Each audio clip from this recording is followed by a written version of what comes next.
창세기 12장에 의하면 복이 되십시오. 복이 될지라 그랬어요. 복이 우리가 복입니다. 복의 근원이고 또 복의 통로로서 이 세상 속에 한 해 동안 잘 쓰임 받기를 바라겠습니다. 아주 요즘 날씨가 아주 꽤 춥습니다. 부산 날씨치고는 꽤 추운데도 우리 연초부터 은혜 받는 일에 많은 분들이 열심을 내고 있습니다. 연초에 여러분들도 도전해 보시기 바랍니다. 자, 오늘 24장은 유명한 이렇게 말씀 중에 하나입니다. 여호수아의 마지막 고별 설교입니다. 그러면서도 유언적 설교죠.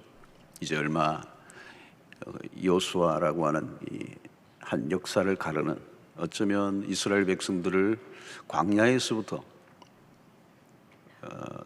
지나오면서 가나안의 정복에 이르기까지 여호수아를 우리가 빼놓을 수가 없습니다.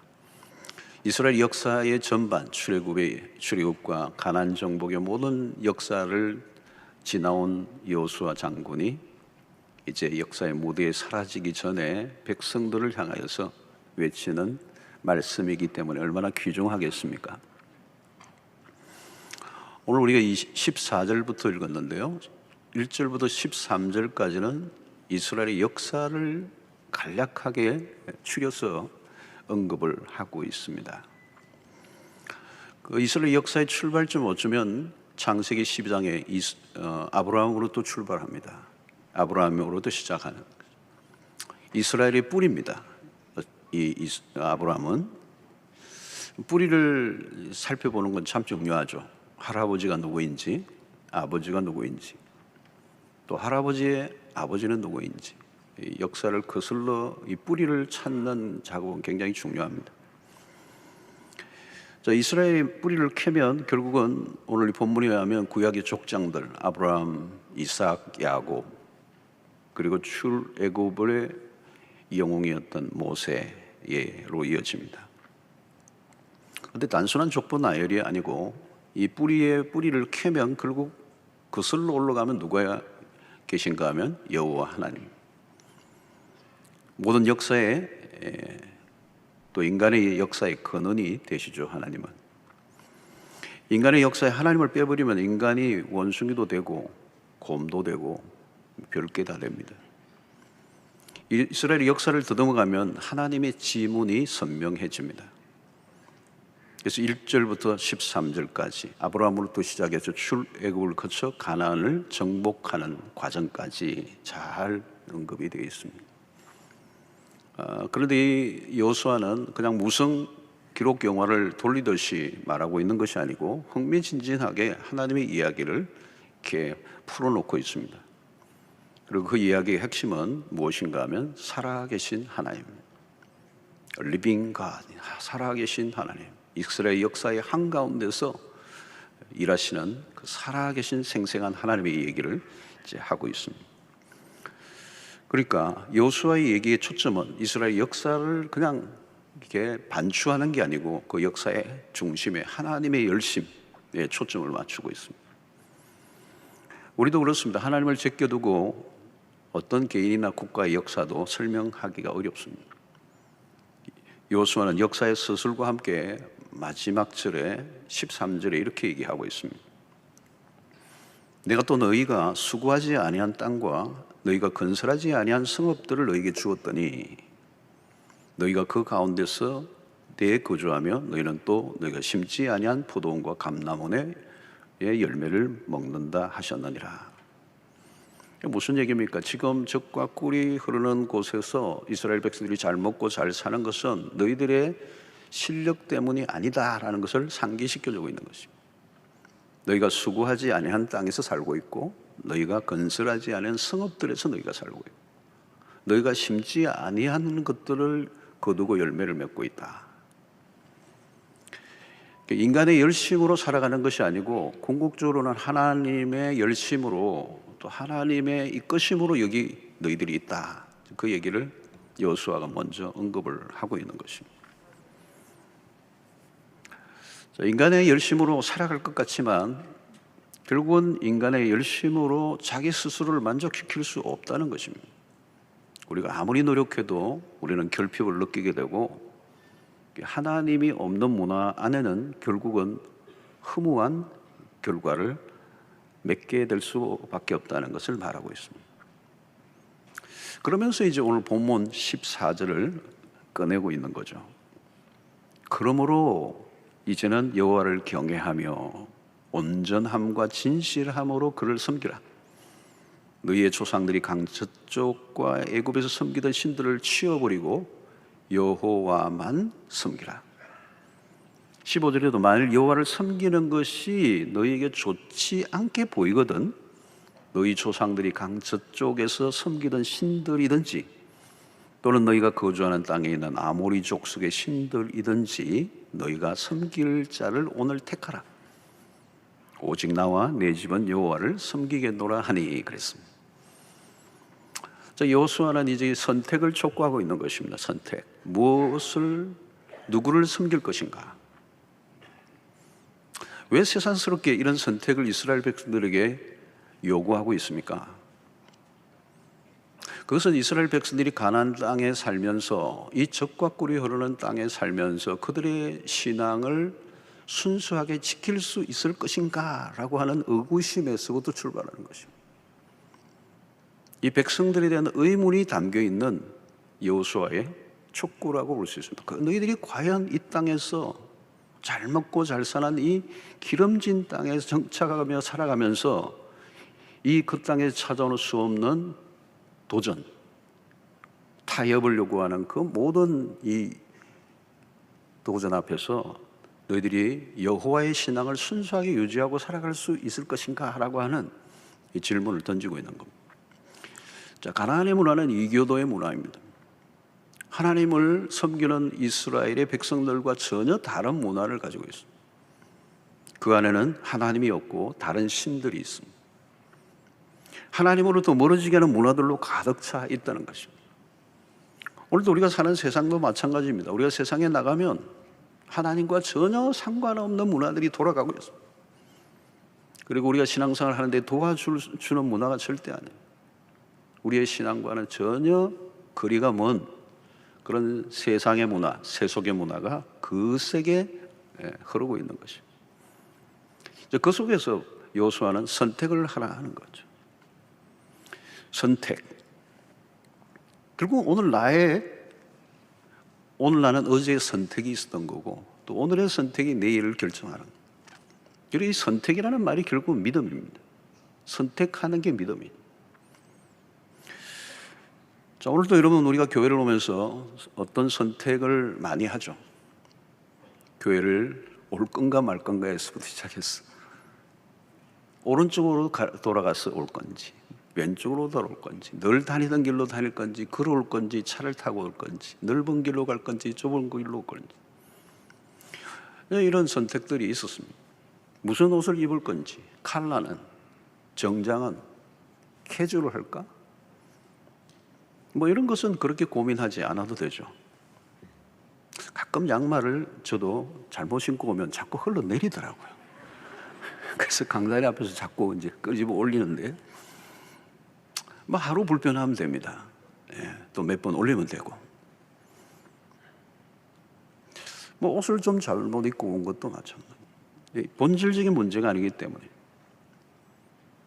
그러나 어떤 학교를 선택할 것인가 또 어디로 이사를 갈 것인가 무슨 아이템으로 사업을 할 것인가 이건 좀 더 중요한 문제입니다. 그러나 그건 역시 인생의 결정적인 것은 아닙니다. 삶의 수단에 관련된 부분, 부차적인 것입니다. 사실 살다 보면 직업을 여러 번 바꿉니다. 직장을 옮겨 다니는 건 말할 것도 없고 웬 절대적인 선택이 될 수 없다는 얘기입니다.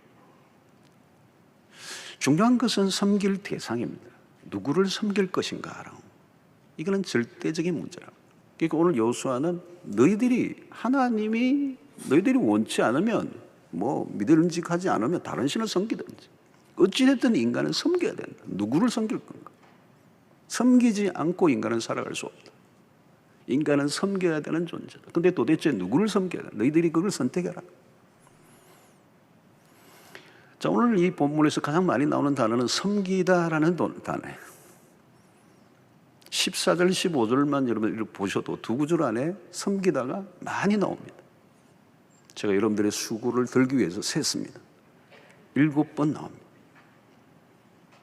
24장 전반에 걸쳐서는 섬기다는 단어가 더 많이 나옵니다. 이거는 숙제입니다. 누구를 섬길 것인가? 여러분, 이 섬기다는 단어는 굉장히 강한 단어입니다.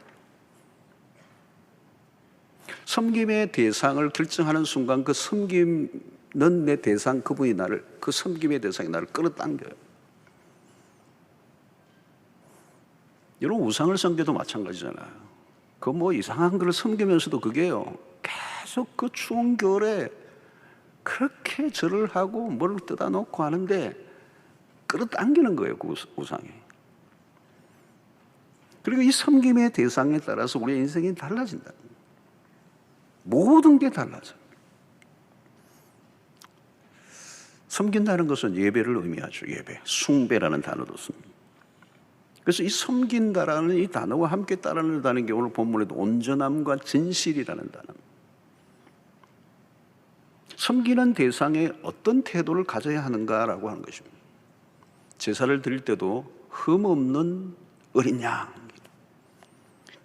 흠이 없는 어린 양을 드려야 하는 것은 마땅하지만 또 그것을 그리스도를 예표하는 것이기도 하지만 중요한 것은 흠 없는 어린 양을 드리려고 하면 그 마음의 자세가 어떠해야 하는가를 보여줍니다. 마음이 그 섬기는 대상에게서 나누어져 있는 사람이 온전하고 흠 없는 양을 드릴 가능성이 없어요. 치팅을 할 가능성이 많아요. 속일 가능성이 많아요. 하나님을 향하여 마음이 나누어진 사람은 온전한 흠 없는 양을 드릴 수가 없어요. 적당하게 드리는 겁니다. 그러면 문제가 시작되는데 섬기는 대상에서 마음이 점점 떠나가게 되고 결국은 우상숭배로 빠져버린다는 거예요. 흠 없는 양을 드리라는 이 말 안에는 드리는 자의 태도, 그 마음의 중심이 무엇인가 하는 것을 잘 알려주는 거예요. 신앙이란 여러분 선택입니다. 그 선택은 선명하고 분명해야 한다. 그래서 오늘 여호수아는 오직 나와 내 집은 여호와를 섬기겠다, 여호와만을 섬기겠다라고 하는 이 고백을 합니다. 2절에서 언급된 아브라함의 집안은 우상 집안이었습니다. 집단적으로 모여 살아가던 이 부족 사회에서 태어날 때부터 신이 정해져 있어요. 그 부족이 섬기는 신을 선택할 수밖에 없어요. 그 신을 버리는 순간 그는 그 부족에게서 추방이 되는 거예요. 그건 죽음을 위하며, 부족과 부족 사이에 끊임없는 전쟁이 일어나던 그 시대 속에서는 부족을 떠나는 것은 죽음을 의미하는 거예요. 신을 바꾼다는 것은 죽음을 선택하는 거예요. 자, 신앙은 단순한 사상적 신념을 넘어서는 일입니다. 이 사상에 이렇게 어떤 몰입이 돼도 그건 굉장히 큰 영향을 주죠. 그런데 그걸 훨씬 넘어서는 겁니다. 신앙은 어떤 사색이나 철학도 아닙니다. 하나님을 선택하는 것이, 섬길 자를 선택하는 것인데 그 선택은 대가 지불을 요구하기 때문에 아브라함이 본토 친척 아버지 집을 떠나는 것은 어마어마한 대가를 선택하는 거예요. 그래서 믿음은 선택이고 그 선택은 대가 지불을 요구하고, 그렇기 때문에 많은 사람들은 머뭇거리는 것이죠. 엘리야가 열왕기상 18장 21절에 이렇게 얘기합니다. 엘리야가 모든 백성에게 가까이 나아가 이르되 너희가 어느 때까지 둘 사이에서 머뭇하려느냐. 둘 사이에서 백성들의 모습이에요. 만일 하나님이면 그를 따르고 바알이 만일 하나님이면 그를 따라. 그러니까 백성들이 한마디도 대답하지 아니하는데, 자, 하나님인가 바알인가, 이건 어느 시대나 있는 것입니다. 자, 오늘 시대를 우리는 종교 다원주의라 그럽니다. 이 뿌리, 원이라는 뿌리 원자예요. 뿌리가 많다는 거예요. 근원이 많아요. 진리가 여러 종류다. 종교도 다양하다. 오늘 다원주의는 종교시장. 이 종교다원주의의 핵심은 상대주의라는 거, 절대주의를 인정하지 않아. 절대라는 말을 쓰지 말라는 거예요. 이 말은 뭐냐면 모두를 다 비슷하게 만들어버린 거죠. 그래서 어떤 질문에 1번이 답인지 2번이 답인지 3번이 사지선다하게 하나의 답을 얘기해야 되는데 1번도 답이 될 수 있고 2번도 답이 될 수 있고 3번이 답이 될 수도 있고 4번이 될 수 있고 그러다가 10가지, 100가지도 가는 거예요. 그건 진리가 없다는 얘기죠, 사실은. 그러니까 현대인들은 절대적 존재에 대한 거부감이 심합니다. 그래서 언뜻 상대주의는 상당히 리저너블, 합리적인 것 같고 이성적인 것 같아요. 그리고 지성적인 것 같아 보여요. 이게 절대라는 단어를 쓰면 좀 무식해 보여요. 오직 하나님만을 믿어라라고 할 때 이것을 독선으로 비춰진다. 현대인들은 절대 기준을 좋아하지 않습니다. 꼭 구별하려고 하지 말라는 거예요. 왜 그게 죄냐는 것입니다. 자, 그러나 여러분, 우리가 믿음에 대한 대상에 대한 신앙의 분명한 선택을 하지 않는다면 과연 그 대상을 신뢰하고 있는가를 의심해 보아야 돼요. 우리는 세상에 대해서 온유한 태도를 가져야 합니다. 그러나 우리 자신의 신앙에 대해서는 확고해야 돼요. 강력한 결단과 서약을 해도 흔들릴 때가 많은데 대충 출발한 신앙이 미래를 보장할 수 있을까? 이 다원주의 문화 속에서는 언제든지 타협이 가능한 배교의 가능성이 문이 열려 있는 겁니다. 겉으로는 굉장히 지성적인 말을 하지만 안으로 깊이 들어가면 그 안에는 배교와 타협의 여지를 확 열어놓고 있는. 그래서 오늘 많은 그리스도인들마저도 하나님만 믿고는 살 수 없다라고 하는 내면의 무언의 자기 설득을 하고 있는 거예요. 하나님만 믿다가 바보 된 인간들 많거든. 그러나 여러분, 우리가 조금이라도 우리의 신앙에 대한 우리의 태도가 희미하면 이 세상에 어마어마한 이 다원주의의 문화가 물고 들어오는. 성경에 대한 태도도 마찬가지입니다. 성경에는 하나님의 말씀만 있는 게 아니고 인간의 말도 있다. 소위 말하면 편집설이라고 하는 것이죠. 인간이 편집을 했다는 거예요. 정확무한 영감된 하나님의 말씀으로 믿지 않으려고 하는 자유주의의 물결이 온 세계에 영향을 주고 있어요. 유럽의 교회를 문 닫게 했던 가장 핵심적인 요인은 바로 그런 자유주의입니다. 그런 태도로 성경을 바라보면 성경의 절대적 권위를 믿지 않는, 그게 난도질을 하는 것입니다. 여러분, 성경이 하나님의 말씀으로 절대 기준으로 삼지 않는다면 우리의 신앙은 한순간에 길을 잃어요. 그런데 이게 오늘 우리의 현 주소입니다. 우리는 지금 여호수아의 결단의 촉구에 귀를 기울여야 합니다. 우리가 만약에 신앙의 결단을 하게 될 경우에 우리의 일은 나와 내 집은 여호와만을 섬기겠다라고 하는 이 결단하는 순간 우리는 세상 속에서 왕따가 될 수도 있고, 때로는 사람들에게 머리가 좀 비었네, 맛이 갔네, 지성적이지 않네 하는 취급을 받을 수도 있어요. 모욕감을 받을 수도 있어요. 우리가 세상에 섞여야 할 것이 있고 섞이지 않아야 될 게 있습니다. 하나님의 백성의 정체성을 지키는 것에 있어서는 양보를 할 수 없는 것입니다.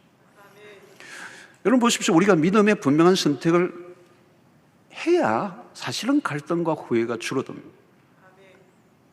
결혼 전에는 이 여자인지 저 여자인지 갈등이 많아요. 얼마나 복잡합니까? 외모도 봐야 되고 학력도 봐야 되고 집안도 봐야 되고 성격도 봐야 되고 성질도 봐야 되고 직업도 봐야 되고 앞모습도 봐야 되고 뒷모습도 봐야 되고 선택하려고 하니까 고민이 많아요. 그러나 한 여인을 선택한 순간부터 세상의 모든 여인으로부터 자유를, 사실 광야의 이스라엘 백성들은 헤맬 이유가 전혀 없었던 백성. 홍해를 건너게 하신 하나님이 그들을 헤매도록 하실 리가 없었어요. 구름 기둥 불구덩이 그들과 함께 했습니다. 그럼에도 불구하고 어떻게 40년을 헤맸는가 이해가 되지 않아요. 그것은 분명한 선택에서 실패한 것입니다. 죽든지 살든지 하나님 편에 서기로 결단하지 않았어요. 모세는 하나님의 음성을 들어서 분명했어요. 그런데 따르던 백성들은 늘 헷갈렸어요. 그래서 광야에서 모세는 돌에 맞아 죽을 뻔한 적이 한두 번이에요. 조금만 어려움이 오면 하나님을 못 믿겠다고 아우성을 치고 원망과 불평을 쏟아냈어요. 조그만 유혹에도 넘어져 버렸습니다. 모세가 40일 동안 시내산에 올라간 사이에는 우상을 만들었어요. 그들은 계속 흔들려요. 상황, 환경 때문에 흔들린 게 아니에요. 여호와 신앙, 이 야훼의 신앙. 여러분 인생에 방황하고 미로에 빠져 있다면 그 이유는 뭘까요? 중요한 선택을 놓쳐버렸어요. 여러분 어디에 살 것인가? 우리는 자꾸 본질적이지 않는 것에 매달릴 때가 많아요. 어느 학과에 들어갈 것인가? 어느 동네에 살 것인가? 어느 나라로 이민할 것인가? 무슨 사업을 할 것인가? 그런 것들이 중요하지 않다는 것이 아닙니다. 중요합니다. 그러나 결정적인 것은 아니에요. 그건 보조적인 선택이에요. 우리가 무엇을 선택하든 우리는 먹고 살 것이고 인생은 흘러갈 것입니다. 그러나 우리가 하나님에 대한 신앙의 선택은 보조적인 것이 될 수 없고 결정적인 것이다. 하나님을 온전히 신앙하고 살아가면 우리가 어디에 살든 무엇을 하든 무엇을 먹든 별 문제가 안 돼요. 하나님과 함께 하는 삶인가 아닌가가 중요합니다. 하나님이 함께 하시기 때문에 그 가나안이 의미가 있는 거지. 하나님이 함께 하시지 않으면 가나안은 복이 될 수 없다는 걸 지금 여호수아가 얘기한 거예요. 어디에 사느냐가 아니라는 거예요. 하나님에 대한 신앙을 분명히 하는 순간부터 인생의 방향은 끝이 난다. 삶의 목적이 분명해지고 인생관이 분명해지고 가치관이 분명해지고 생사관이 분명해지고 헷갈리지 않는다는 거예요. 기준이 바로 딱 서 있으면 무엇을 결정할 때도 오래 고민하지 않아도 돼요. 삶의 많은 지엽적인 문제들로부터 자유로워지는 것이에요. 여호수아의 결단은 단호하죠. 고백은 선명해야 되고 확고해야 합니다. 다른 사람들이 무엇이라고 하든 나는 여호와를 선택했습니다. 섬기겠습니다. 라고 하는 이 선택을 통하여 어떤 불이익이 찾아올지라도 나는 하나님만을 섬기겠습니다. 라고 하는 이 선언과 결단이 인생의 출발점에 있어야 된다. 다른 사람 눈치 보고 할 게 아니라는 거. 이건 눈치 보고 다른 사람과 의논하고 할 일이 아니라는 거. 여러분 우리가 어떤 일을 해나갈 때 뭔가 깨름직하고 마음에 확신이 들지 않는 이유는요, 우리의 삶의 우선순위가 빠져있기 때문에 그렇습니다. 나의 삶의 우선순위가 하나님이 아니면 우리의 삶은 끊임없이 오락가락하게 되고 뒤숭숭할 수밖에 없는 것입니다. 하나님이 없이 자유롭게 살 수 있을 것이라는 착각을 내려놓아야 돼요. 이스라엘 백성들이 애굽을 벗어난 것이 자유가 아니라 하나님을 첫 자리에 두고 하나님을 중심에 둘 때 그들은 진정한 자유인이 될 수 있었던 것입니다. 여호수아의 신앙적 결단을 촉구할 때 백성들이 어떻게 반응했습니까? 우리도 여호와를 섬기겠습니다. 이렇게 대답했습니다. 자, 그러나 여호수아는 그 대답으로 만족하지 않아요. 백성들이 믿음지 않은 거죠. 19절을 보면 여호수아가 백성에게 이르되 너희가 여호와를 능히 섬기지 못할 것은, 여호수아는 지금 부정적으로 접근하는 거예요. 나는 우리가 하나님을 섬기겠습니다 그렇게 선포하지만 여호수아는 능히 섬기지 못할 것이다. 여호수아는 미래를 전망하고 있는 거예요. 불길한 정조예요. 그는 거룩하신 하나님이요 질투하시는 하나님이시니 너희의 잘못과 죄들을 사하지 아니하실 것입니다. 자, 여기서 질투하시는 하나님이라는 표현을 쓰는 겁니다. 이 질투는 좀 미성숙한 사람들이 하는 거잖아요. 그런데 하나님이 질투를 하신다. 무슨 삼각관계가 있는가? 하나님이 속이 좁은 분이신가? 이해심이 없으신 분인가? 그러나 여러분, 하나님의 이 질투는 좀 달라요. 인간의 질투는 이기심에서 나온 것이지만 하나님의 질투는 우리를 위해서, 하나님 자신을 위해서가 아닙니다. 우리가 하나님을 섬기지 않아도 하나님에게는 영향을 전혀 미치지 않아요. 전적으로 하나님은 우리를 위해서, 하나님만이 참 하나님이시다. 우리가 하나님만을 사랑하지 않으면 우리의 신앙은 아무 의미가 없다. 하나님과만 단단한 결속을 해야 하지, 안 그러면 우리의 신앙은 붕 뜨고 만다. 하나님과 다른 것을 뒤섞어 버리면 신앙의 성립이 되지 않는다라고. 여러분, 질투는 하나님의 우리를 향한 사랑을 의미합니다. 우리만을 사랑하시겠다. 그리고 우리도 하나님에 대해서 그런 마음을 가지지 않으면 아무 의미가 없다. 하나님 우리를 사랑하실 때 허접한 사랑하지 않았습니다. 하나님은 맹렬하게 사랑하셔서 우리를. 왜요? 사랑하시되 죽기까지 사랑하셔. 아들을 내어 놓으시기까지 사랑하신 하나님. 그러니까 이 질투가 없으면 사랑이 아니라, 여러분 자신의 아내를 어떤 남자가 계속 따라다니면서 사랑한다, 결혼하자 따라다닌다면 남편이 어떻게 합니까? 어떻게 해야 됩니까? 남편이 그냥 두면 안 되죠, 여러분. 근데 그 남자의 남편이 따라가가지고, 야, 대단히 감사합니다. 아내를 많이 사랑해 주셔서 감사합니다. 제가 아내를 잘 돌보지 못하고 사랑하지 못했는데 당신이 이렇게 도와주시니 너무 감사합니다. 정신병원에 가야 됩니다. 하나님의 질투는 여인들의 질투보다 더 무섭다는 거예요. 다른 여자에게 눈을 돌릴 때 뺨 때릴 정도가 아니에요. 하나님과 우리의 관계는 특별하기 때문에. 이사야 42장 8절에 나는 여호와니 이는 내 이름이라. 나는 내 영광을 다른 자에게, 내 찬송을 우상에게 주지 아니하리라. 요수아는 하나님을 섬긴다는 것의 심각성을 말해주고 있습니다. 얼렁뚱땅 넘어갈 일이 아닙니다. 여럿 중에 하나가 아니라 오직 하나, 하나님만을 섬길 것인가에 대한 선택은 간단한 문제가 아닙니다. 여러분, 하나님을 선택한다는 것은 무엇을 합니까? 다른 모든 신을 포기한다는 얘기예요.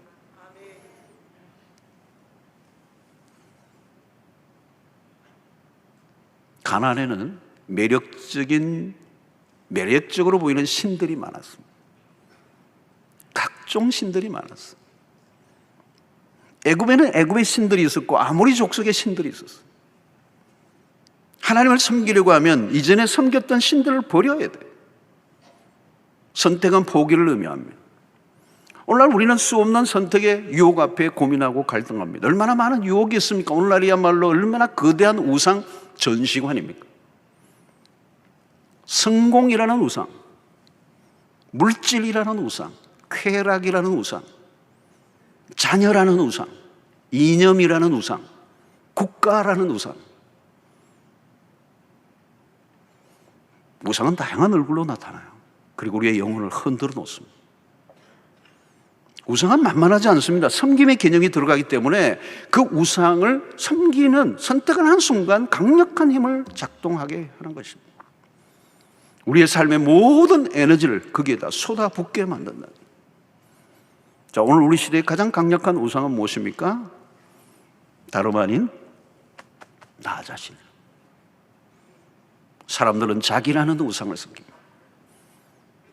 때로는 우리는 하나님도 우상으로 둔갑시킬 수도 있습니다. 나를 위한 하나님, 나를 만족시켜주는 하나님. 그러면 하나님이라는 우상을 섬기고 있는 거예요. 나를 섬겨주고 나를 기쁘게 해주는 신을 찾고 있다면 진짜 우상은 바로 나 자신이에요. 오늘날 가장 강력한 신은 나예요. 현대인들은 교회를 선택할 때도 나를 만족시켜주는 교회를 찾습니다. 나를 만족시켜주는 설교를 찾고 내 마음에 드는 목사를 찾는 것. 성경을 읽을 때도 나를 위로해주는 구절을 찾습니다. 나의 행복을 보장해주고 나의 기분을 맞춰주고 나의 배를 채워주는 신을 찾는 거예요. 결국 그 신은 그런 신은 찾는 동안은 나를 만족시킬 수 있는 신이 없어요. 그래서 신을 계속 바꿔야 되는 거예요. 가장 무서운 우상은 나라는 우상입니다. 그래서 이스라엘 백성들이 가나안에 들어갔을 때도 그 가나안의 7족속을 멸하라, 그 원주민을 다 제거하라 라고 하는 명령을 하는데 그것을 온전히 실천하지 못하죠. 순종하지 못하죠. 사실은 쫓아내야 될 원주민이 바깥에 있지 않고 우리 안에 있는 것. 여러분, 오늘날은 자기 존중의 열풍이 불고 있습니다. 자존감에 대한 책과 강의들이 넘쳐요. 사람들에게 매주 매력적인 강의, 자존감, 긍정의 힘, 적극적인 사고방식, 이 모든 것들은 자아의 왕국을 확대하는 데 기여하는 것입니다. 여러분, 우리가 놓치지 말라는 것은 하나님을 절대자의 자리에 올려놓지 않는 한 인간은 자기 존재를 이해하는 방식에 문제가 생기게 되어 있습니다. 무엇으로 인간의 열등감을 해소할 수 있을까요? 무엇으로 자존감을 높일 수 있을까요? 스펙을 쌓고 이력서가 화려하게 꾸며지면 열등감이 사라질까요? 하나님을 하나님으로 인정하고 모셔드리지 않는 한 인간의 문제는 해결되지 않습니다. 하나님이 빠진 인권, 그것도 허약한 논리입니다. 하나님을 창조주로, 절대자로 모셔드릴 때 나에 대한 시선이 바뀌고 다른 사람에 대한 시선도 달라지게 됩니다. 내가 우상되었던 자리에서 내려와 하나님만을 예배할 때 우리의 삶의 모든 왜곡된 것이 회복되고 교정되는 역사가 일어나게 되는 것입니다. 자, 지금 이스라엘 백성들은 신앙적 결단을 요구받고 있습니다. 이곳이 어디냐? 세겜이라는 곳입니다. 세겜은 역사적인 장소입니다. 아브라함이 하나님의 부름을 받고 순종하기로 결단하고 나아가며 처음으로 단을 쌓았던 곳이 어디냐? 세겜입니다. 야곱이 우상을 땅에 묻어버리고 새롭게 신앙을 결단한 곳이 어디냐? 세겜입니다. 그런 면에서 세겜은 옛 삶을 돌이키며 새롭게 신앙을 결단하는 곳이 세겜이라고 말할 수 있습니다. 우리에게도 세겜이 있습니다. 어쩌면 오늘 신년 연초 첫 주일 이 자리에서 예배드리는 이곳이 바로 세겜이 될 수가 있습니다. 이제 막 출발하는 이 시점 너무 중요하죠. 이제 시작만 하면 이제 이 테이프를 끊었기 때문에 오늘 막 한 해가 달려갈 거예요. 손살같이 달려갈 거예요. 우리는 새해 첫 주일 하나님의 말씀을 듣고 하나님께 예배를 드리는 이 시간, 우리는 신앙적 결단을 새롭게 할 필요가 있는 거예요. 그러면 이곳이 세겜이 될 수가 있습니다. 중요한 것은 신앙적 결단입니다. 하나님 외에는 다른 어떤 것도 섬기지 않겠다는 결단. 15절 하반절에 너희가 섬길 자를 오늘 택하라. 오늘 택하라. 오직 나와 내 집은 여호와를 섬기겠노라니. 여기 중요한 것은 오늘 택하라. 지금, right now. 미룰 것 없다. 미루어서는 안 된다. 시간이 나면 천천히 할 일도 있지만 섬길 자를 선택하는 일은 미룰 일이 아니라 지금 시간이 지나고 생활이 안정되면 나는 다시 신앙을 시작하겠습니다. No, 그런 건 없다는 거예요. 여러분, 하나님과의 관계를 분명하게 설정하지 않고 살아가는데 생활이 안정될 리도 없고 삶이 나아질 리도 없습니다. 하나님에 대한 분명한 태도가 없다면 마치 기관차가 없는 객차만 덩그러니 놓여 있는 것과 비슷합니다. 여호와의 신앙에 대한 결단을 미룬다면 미래가 어떻게 될지 아무도 알 수가 없습니다. 여러분, 하나님과의 관계에 분명한 태도를 결정하지 않은 채 결혼이라고 하는 것을 한번 진행한다고 해보세요. 아무도 알 수 없습니다. 하나님 인도 없이 하나님을 고려하지 않고 어떤 결정을 내리고 선택하는 그 길이 앞으로 무슨 일이 닥칠지는 아무도 모르고. 여러분, 연초에 할 일은 신앙적인 결단입니다. 하나님을 첫 자리에 모시는 일입니다. 하나님이 나의 삶의 가장 우선인가 차선인가, 이 일을 먼저 결정하고 우리는 출발해야 돼요. 사단의 전술 중 탁월한 성과를 거둔 것 중에 하나가 뭐라고 그래요? 미루는 거라는 거죠. 내일 하지 뭐. 내일, 다음, 언젠가는 차차, 곧, 하루 빨리. 근데 그런 시간은 없어요. 지금이 우리가 선택해야 될 유일한 우리에게 주어진 시간. 우리는 2022년을 시작하면서 바로 지금 오직 나와 내 집은 여호와만을 섬기겠습니다.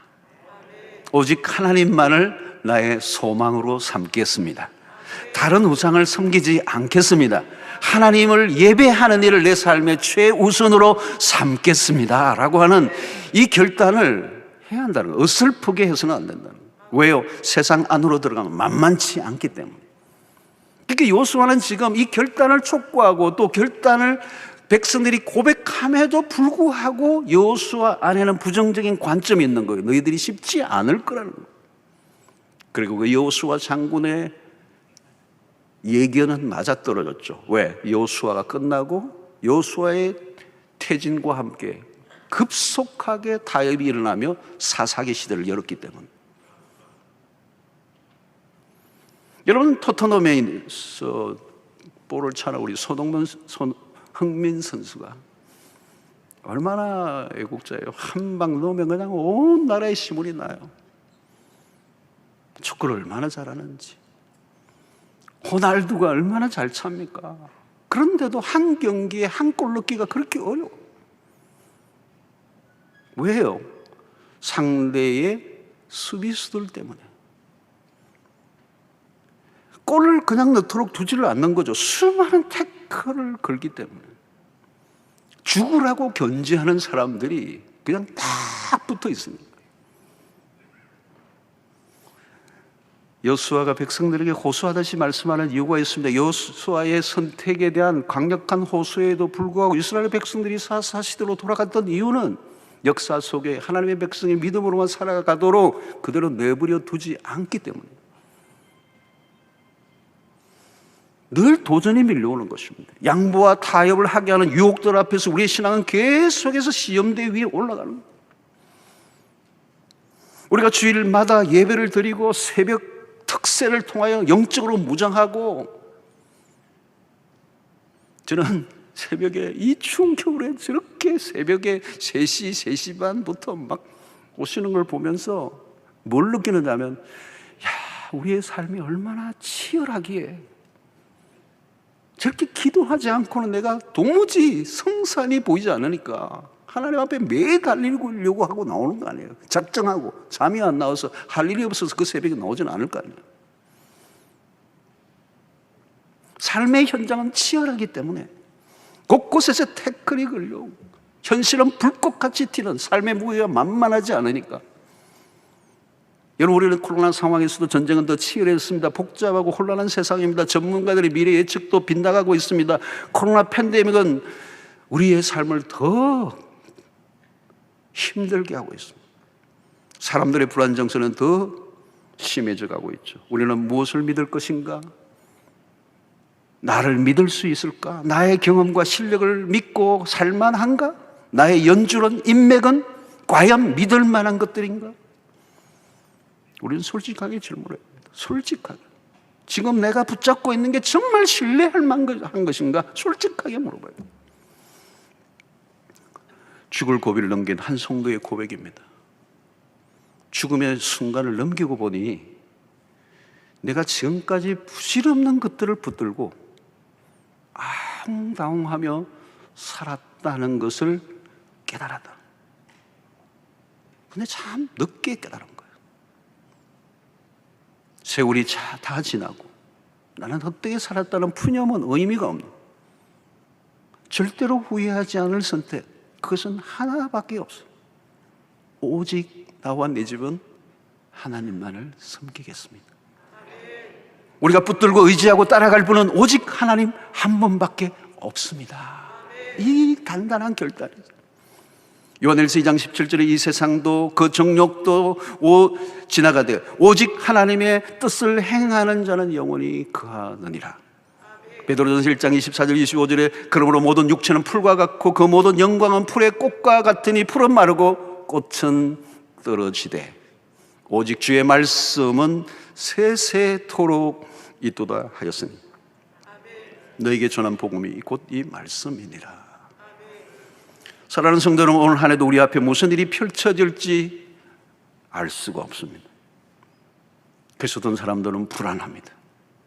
그러나 사랑하는 성도 여러분, 너무 염려하지 마십시오. 하나님을 향한 우리의 중심만 흔들리지 않으면 하나님께서 함께 하실 것입니다.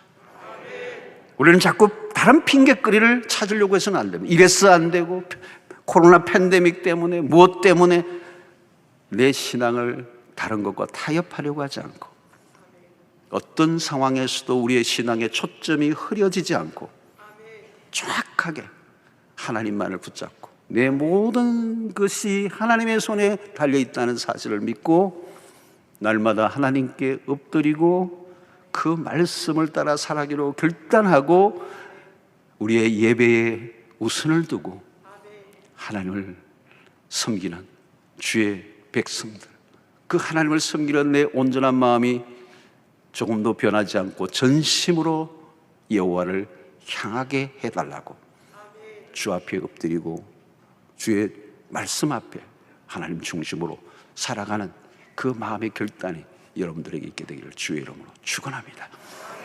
우리 1년 연초 첫 주일이니까 우리 함께 1분이라도 오늘 이 말씀을 가지고, 그렇습니다 하나님, 하나님이 내 삶의 중심에 있게 하시고 우상을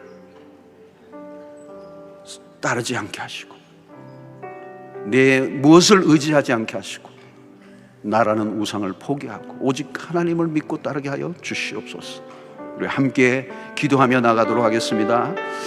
하나님 아버지, 오늘 또 우리에게 주신 말씀으로 인하여 다시 한번 결단합니다. 새해 첫 주일 우리의 마음을 주께로 향합니다.